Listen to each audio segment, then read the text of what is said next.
Hello, everyone. Thank you for joining me today as we dialogue about white fright. My name is Kendall. My pronouns are she, her, hers. I'm an MSU Denver junior in the Art History and African Studies degree program. Before we get started, just a couple of things to note. I am recording this little mini lecture from the comfort of my own home. Unfortunately, living in an apartment means that I am not free from background and outside noise. Please disregard those extra sounds. Let's go over a quick agenda before we get started. I will do a land acknowledgement and a BIPOC statement. We will review event norms, dialogue norms, and aspects of what a dialogue is.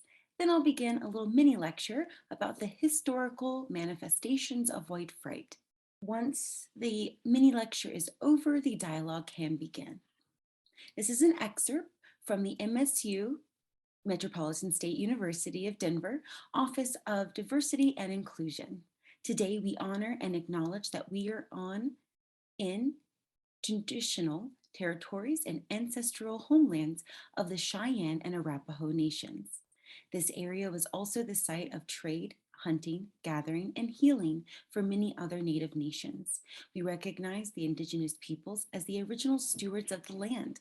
Let us also acknowledge the painful history of genocide and forced removal from this territory. We respect the many diverse Indigenous peoples still connected to this land on which we gather. We pay our respects to them and give thanks through our continued advocacy for all tribal nations and the ancestors of this place. The BIPOC statement I have written, and it is as follows.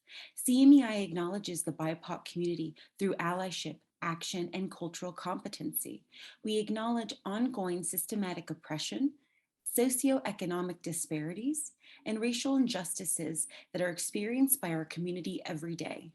We embody allyship aimed at disrupting the oppressive systems through action, support, education, and the creation of space for BIPOC leaders and voices. Thank you for your continued allyship. So let's get into what a dialogue is. Just to be super clear, this is not a debate or a discussion. This is a respectful conversation with the goal of idea thought development, with the use of active listening skills and acknowledgement of others' thoughts and ideas. This is not a place for hate or anger. We acknowledge those emotions, but please understand this is a space for learning, unlearning, and relearning. I'm explaining this distinction to promote healthy communication and conversation within ourselves and our peers. Please use I statements. Own and hone your thoughts because this is meant to be a safe space. The norms for the events. We commit to confidentiality. What is learned here can leave. What is shared here stays here. We want to create a brave space for people to honestly engage. Our primary commitment is to learn from each other. And in that, please expect and accept a lack of closure. This is a big one. This is merely a start of a conversation. We will be challenging assumptions and pushing ourselves to think in ways that we may not be used to, which will leave many of us with lingering questions and thoughts. That's good. But please monitor your airtime. In the dialogue portion, we do want everyone to speak up, but just be mindful of how much time and space you're taking. We will work with the awareness of the status differences between anyone who's engaging in a dialogue. This is a vulnerable conversation, thoughts that we may share, and we want to respect the limits that people set for themselves. So in that, when we challenge, we will challenge the idea and not the person. Please do not demean, devalue, or put down another's lived experiences, but let's discuss those differences and how they're interpreted. And please, we must trust that everyone is trying to do their best and we are co-learners. A quick disclaimer and trigger warning. This lecture will have racist and offensive images and language. There will be also talk of rape. Your mental health comes first. Please leave at any time or do anything you need to maintain mental and physical health. We can direct you to campus resources if you're an MSU student. Otherwise, we can do our best to provide assistance beyond that. Another disclaimer, This is not an attack on white people. This lecture is meant to discuss a basic understanding of the development around white fright. I've allotted about 20 minutes for this preservation. Please note there'll be inevitable gaps as I'm trying to discuss major changes and events that cultivate our implicit bias and modern Western gaze. So let's get into it. And I really do love horror movies. And I love them because ghosts and demons and monsters are fun and unrealistic, and in a way, a form of escapism. And these are just a few of my favorites. It's the suspension of disbelief that I love. This is because humans are a lot more scarier to me, than movies like this. Today, we'll discuss the modern understanding of white fright, as it is the foundation of the perpetuation and mutation of hate and implicit bias that leads to systematic oppression, prejudice, xenophobia, and racism. So I'm sure you're wondering what the heck white fright is. Again, I do want to make it extremely clear that this mini lecture is a dissection of the Western gaze, of the white European oppression and standard that is embedded into the fabric of our society. This is not an attack on those who identify as white in the United States. This is the dismantling of the generational curse of irrational and fearful hate. So we will take an art historical approach to understanding the formulation of irrational fear that is innate to those in power and positions of power. Modern social media has become a dangerous tool to spread hate as much as it is an inspiring avenue for human connection.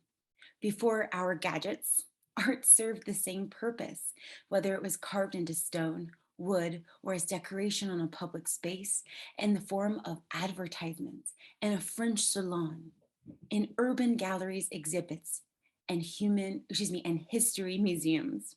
This quote media, or rather variety of mediums, set standards for educating the masses that come in the form of pseudoscientific and propagandist aesthetic. As much as it is a skillful, ornate expression of human existence. We will begin our visual journey in ancient times with a global lens, then focus our attention on the developments in the United States. Understanding white fright. There are different components to the development. We're going to do our best to touch bases on a lot of these different aspects in a chronological order. So when we think of white fright, we have to understand the foundational fear as it starts to be presented in our artworks around the protection of white women's virtue. Now, you may have also, when you saw or read white fright, your brain maybe said white flight, Flight. And that is something different. That's actually the departure of white people from a place such as urban neighborhoods or schools that are increasingly or predominantly populated by minorities. Per Merriam-Webster, white flight is the departure of whites from places that, like I said, are increasingly populated. But white fright and white flight go hand in hand by way of white flight is the action of white fright. It is the practice of white fright. We have to understand in the formulation of what white fright is. We have to take it back in time, as we will see, and understand the fear of barbarians, the other, a violent connotation of warring peoples, and how it creates a foundation for future events. Please understand that white fright and the concept around it is irrational fear weaponized, sprouting from paranoia of those who hold powerful positions in society. You can also think of another example as a king or queen worried about assassination attempts.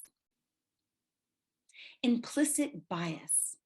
When we understand white fright, and we understand implicit bias, the implicit aspect is how ingrained it is in our society.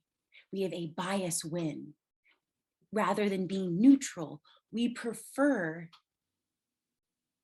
or have an aversion to a person or group of people. This describes the attitude towards people and is associated with stereotypes within our conscious and unconscious mind. It becomes the origin and foundation around how we interact with racism, oppression, prejudice, xenophobia. There's a couple of quotes to keep in mind. The white fright of Muslim cabals looking to harm the US apparently outranks the constitutional right to freedom of religion. Like that, the dread of the mythical Mexican rapist. They, BIPOC folks, aren't entitled enough to hold the expectation that the rights of others should be suspended because of their own fears. Everyone is scared sometimes, but the worrisome part is the belief that the rest of the world or a country or a member of a religion need to sacrifice certain freedoms in order to mollify the angst of others. That citation for the quote will be found in the description blocks below.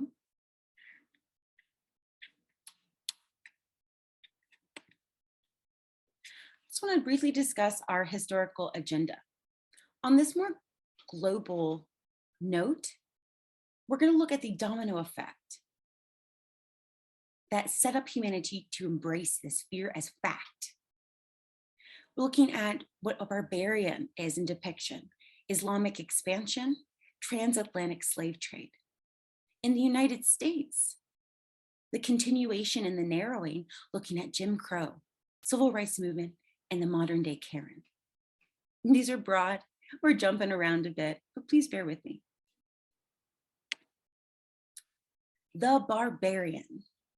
We are looking at two photos here. One of a Nubian captive from the late Middle Kingdom in Egypt. And photo two, we are looking at a Roman creation, bronze relief of a Roman soldier, and barbarian. When we're looking at photo one, we are noting the arms of the Nubian boy are held freely at his side with palms turned upward in a gesture of voluntary submission. It is answered by the lion's attitude, more seemingly protective than menacing on surface.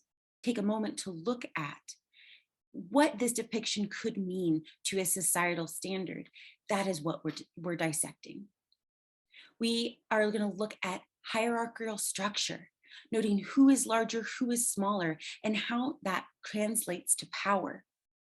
The lion representing the ruling or the ruler at the time, with the Nubian in a submissive position. What standard is that sending to the masses as they look at something? Now, keep in mind, this is also small. Small equals movability. It equals a more of a mass connection, something that can fit in the palm of your hand, something carried in a pocket. This casualness is something that's also a foundational aspect to make a thought or a standard real. How casual is this being depicted? The casual depictions of triumph and defeat. Now, the other aspect is subduing a fear of attack of these people. A reminder to anyone who looks at it of who is in power. Of course, generalized forms is something that's going to be innate in art history for a very long time. In some cases, it seems more individualized, but most images are setting standard for what someone of a lower status looks like, what someone of a higher status looks like. Blanket statement versus individual. And the excerpt of which I read comes from the Met Museum. That is their description of. But let's take it a bit further. Now, when we look at photo two, Again, we're looking at this bronze statue of a Roman soldier. Now, the barbarian in question is a Germanic people. When we look at these two images, we have a loser and a winner of history. These depictions inform the viewer of the conquering power. The depiction of the barbarian further justifies the conquering. The Romans thought the Germanic people barbarians as the Egyptians saw the Nubians or Cushites as barbarians. Ironically, both Germanic and Nubian peoples were hired as mercenaries by those who claim them to be barbarians. What would cause a social shift? Well, in the case of Egypt, the Cushites and the Cushite kingdom come into power, shaking up the dynamic of them as enslaved or hired mercenaries. What changed with the dynamic between the Roman and Germanic peoples when maybe they didn't want to comply? The conquered are depicted and the submissive are predicted in such a way. We want to note clothing choices. We want to note these certain elements of power. Roman soldier, the pride of a lion, the intensity of a lion. Now, enslavement at this time was not chattel enslavement as what we see in the transatlantic slave trade.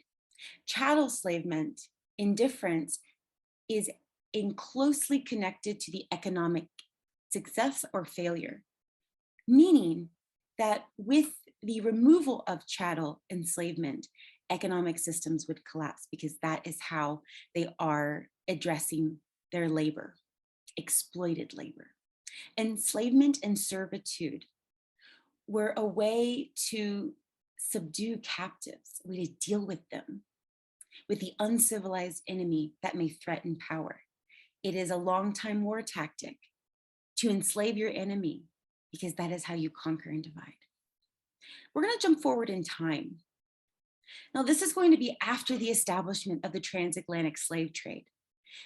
There needs to be a justification for enslavement of people in the case of indigenous peoples of America. But when we're looking at how pseudoscience has established the justifications for why a certain class of people, a certain group, race of people would be subhuman. So keeping in mind also the Islamic expansion, that started around 620 AD, lasting for over 1,000 years.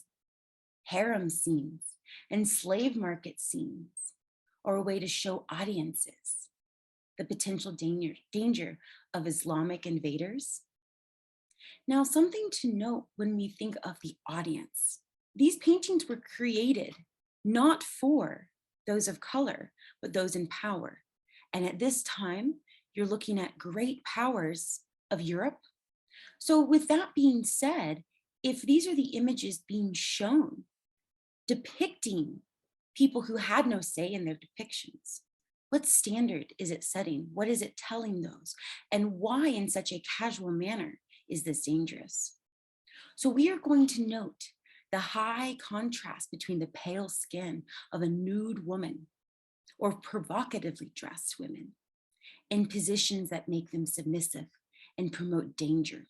They are being held in captivity by darker images. The exposure of the woman's body adds the element of sexual exploitation at the hands of non-Christian and non-white peoples. What message is this sending around the fear and need to protect white women? Why the focus on white women? Well, women as a whole tend to be labeled as carriers of their culture. What does that mean? For women identities, knowing how to cook certain foods to continue certain legacy, forcing to hold up traditions, rules, regulations, standards, and expectations around marriage and how that can aid not themselves, but their others, but their family. The commoditization of women.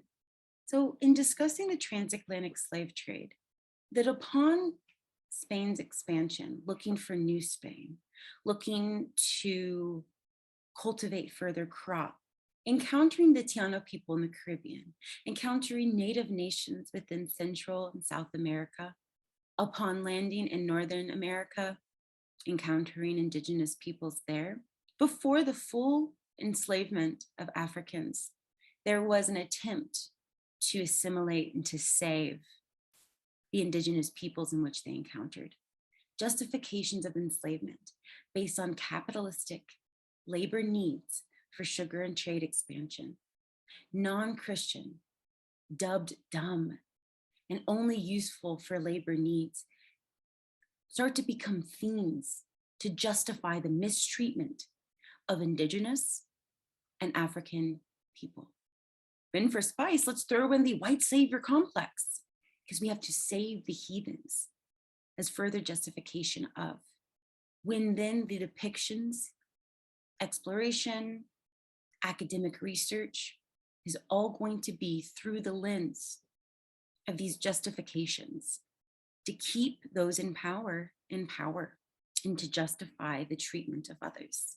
And as I mentioned pseudoscience, I've mentioned that a few times, what we're really referring to is the solidification of the actions that we have spoken of, aiding the fear around white women's virtue in the Enlightenment period. It is defined as a period of rigorous scientific, political, philosophical discourse that characterized European society. Other cultures were studied to prove European superiority. Scholarships with heavily a racist lens discredited non-white peoples as being backwards and in need of Western influence. Phrenology, the photo that we see in the middle here, and other disciplines saw accredited confirmation of their bias. Medical racism was solidified with the Age of Enlightenment, and misinformation that existed that was established in this time period still exists today. Things like Black people don't feel pain the same way other races do. We start to see superficial association with cranium sizes, face shape. We see a picture of Sarah Bartman and her exploitation of the body. And we also have to understand in the development of, because now we've jumped even further in time, even if we take it back to the artifacts we saw in the beginning, the use of imagery to promote standards and ideas of society is a practice that is still in existence. So we are looking at a few different depictions, and let's discuss them. First off, we're going to start with the movie poster in the top corner. This is the Birth of the Nation movie poster, 1915. What you have is D.W. Griffin's inspiration from a book, prompting the use of the emerging medium of film, and is credited for reviving the KKK. During the time of its release, there was a rise in hate crimes, white mob lynchings, brutalization, and mutilation of Black people. Black Wall streets were burned, Black towns submerged in, quote, new lakes, and an uptick in violence, as media has confirmed. And at this time, politically, the federal government had backed off on promises to marginalized identities in the country, further confirming white supremacy. The white woman, catty corner to the poster, is actually going to be, the white woman screaming, is a screenshot clip from Birth of a Nation. Note, blackface behind. With the ease of the casual nature of cartoons and imagery is a dehumanizing practice that chips away at the identity of a person, making it easier to be harmful and violent against. Dr. Seuss in our bottom corner. Japanese internment camps during the First War. On the far left, we see minstrel show, white eyes, dark face, big smiles, a caricature. This character below is Jim Crow, thought to be established by seeing a crippled Black man walking. A white man thought it was so funny, took the clothes and exaggerated the movements and turned it into a comedy act in a dehumanizing practice. In a modern age, Social media has become a tool to connect us, but it is also a tool of hate. What message is the United States sending globally? What has it sent globally? Because as racist imports are concerned, in 2011, approximately 1/4 of the objects in the Jim Crow Museum were produced in other countries, including Australia, Brazil, Canada, England, Hong Kong, Japan, Mexico, and Taiwan. You can say that the warehouses in which these items were being created were outsourced. So this is the same fear that says the LGBTQ community were full of sexual predators and pedophiles, as media representation depicts them as social workers and sex workers and social pariahs. Jewish people are out to steal money. This is the same fear that says the Roma people are thieves, that says Black children are born unruly. This is the same fear that let the long list of Indigenous women become cold case files in their missing status. It is the same fear that follows Black and brown folks through stores to make sure they're not stealing. This picture that we're looking at is a license plate from 1964. When art is created, we must ask ourselves, who are the images for? With oppressive images, what message of fear is being expressed? Subliminal, overt, covert? What is the importance of imagery to the human experience? With that importance, how are those images damaging? And how does the exposure of casual racism affect implicit bias?